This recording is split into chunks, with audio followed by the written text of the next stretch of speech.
Bien, ¿por qué dormimos? Respondiendo a la manera de los Simpson, tenemos muchos supuestos y conjeturas y eso es un tipo de evidencia. Bien, más allá del chiste, la realidad es que eso no es un tipo de evidencia y con esto quiero graficarles que no hay una respuesta concluyente del por qué dormimos. Más bien hay teorías, algunas con mayor soporte por los datos que otras, pero esencialmente el texto les menciona principalmente dos y después vamos a mencionar el papel que tiene el dormir en la consolidación de la memoria.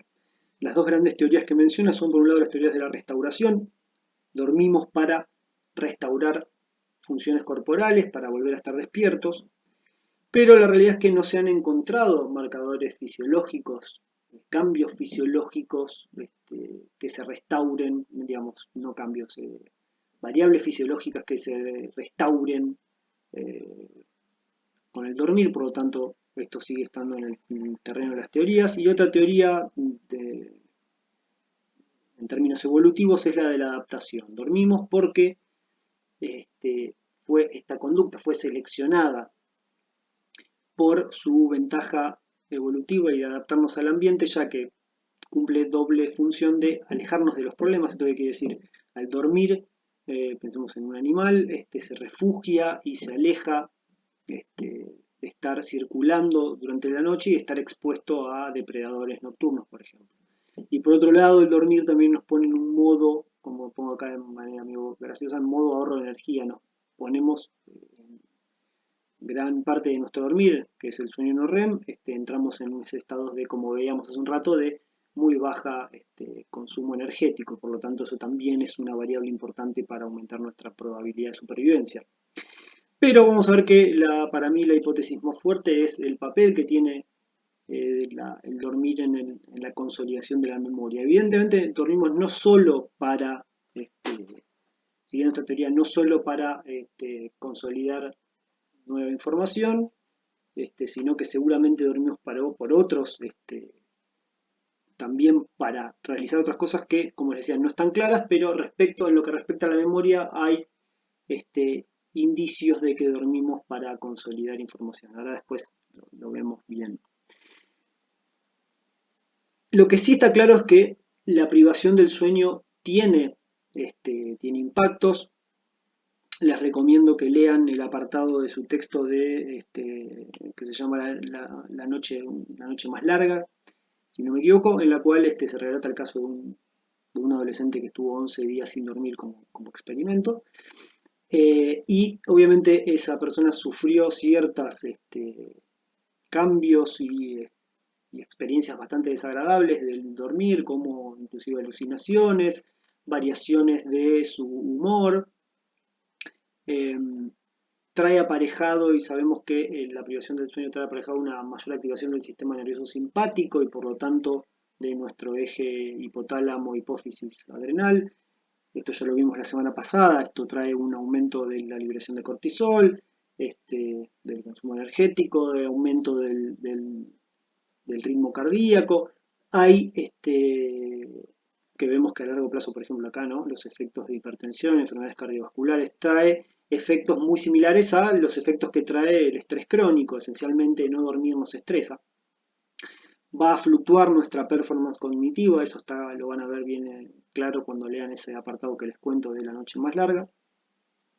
Así que esencialmente sabemos que privarnos del sueño tiene impactos en nuestra salud. Ahora bien, la contrapartida es que no está claro qué está restaurando o qué está permitiendo el dormir en nuestra fisiología diaria.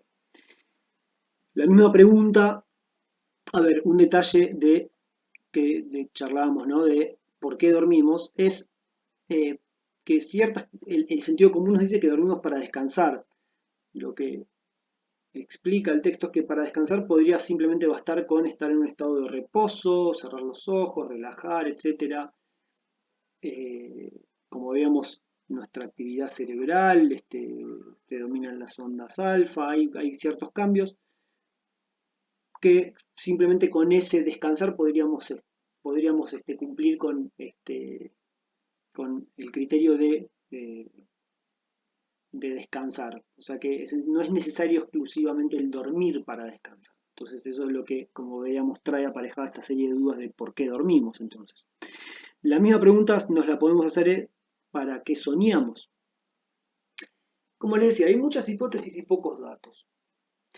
Respecto, es algo muy interesante lo que ocurre con la fase REM, porque ya les habíamos visto que durante la fase REM, durante la fase donde se encuentran los sueños más vívidos, alucinógenos, con mayor impacto emocional, con esos guiones, esas historias extrañas, eh, y la privación del sueño REM al parecer tiene distintas consecuencias. Por un lado, en un experimento que consistió esencialmente en despertar a la persona cuando entra en una fase REM, esencialmente esto es, se pone a dormir a la persona con un electroencefalógrafo conectado, esencialmente lo que se llama una polisomnografía, cuando se detecta en un cambio en la actividad cerebral, esencialmente como veíamos la actividad eléctrica eh,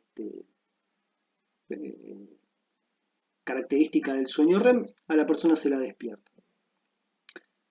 Cuando se le permite volverse a dormir, la persona obviamente va a entrar de vuelta en una fase no REM. Recordemos que uno para la primera fase en la que entramos cuando dormimos, siempre charlando en personas sin dificultades en el sueño, que es distinto de lo que ocurre en la narcolepsia, donde la persona entra directamente en una fase REM de sueño. Pero en la normalidad siempre entramos primero en una fase no REM. En este caso, entonces, se lo despierta a la persona cuando entra en la fase REM, se le permite volverse a dormir, va a volver a entrar en una fase no REM, cuando de vuelta entra en una fase REM, se lo vuelve a despertar. Por lo tanto, se obtiene una persona que ha tenido toda una noche de sueño puro no REM. Lo que se encontró, por un lado, es que pareciera no tener efectos psicológicos en la persona, pero sí se notó que a nivel de la actividad eléctrica, cuando la persona a la otra noche va a dormir de vuelta, hay un rebote de lo que se llama un rebote del sueño REM.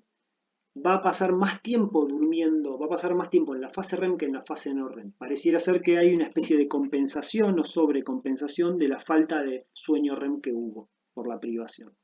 Así que evidentemente algún papel tiene, nuestro sistema nervioso está intentando compensar esa falta de sueño REM, por más que al parecer no tendría impacto a nivel psicológico. Ahora bien, lo que sí se encontró es que al parecer tiene impacto en el aprendizaje de una tarea.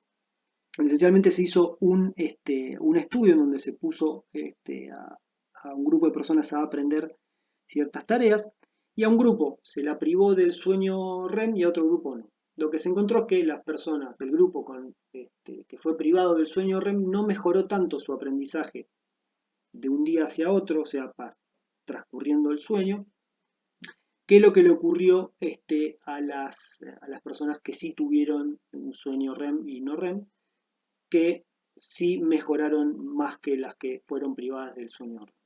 Esto, lo que suponen los autores de este experimento es que evidentemente la fase REM tiene algún papel en la consolidación de la memoria que les mencionaba hace un rato. O sea que esencialmente alguna relación tiene la fase REM con la consolidación de la memoria.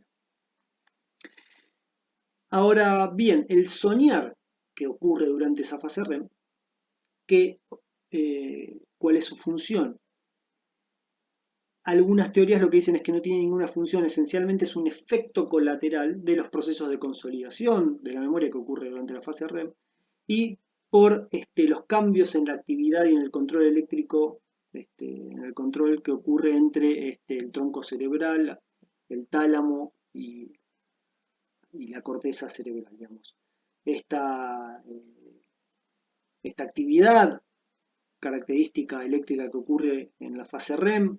Ahora vamos a ver esencialmente que la actividad sincrónica o la desincronización que ocurre vía el tálamo es comandada por los sistemas moduladores difusos que charlamos la semana pasada, que se encuentran a nivel del tronco cerebral. Una relación, el cambio de actividad de todas estas estructuras y los procesos de consolidación durante la fase REM tendrían como efecto colateral los sueños. Por lo tanto, bajo esta óptica, los sueños no tendrían esencialmente una función, serían simplemente un efecto colateral.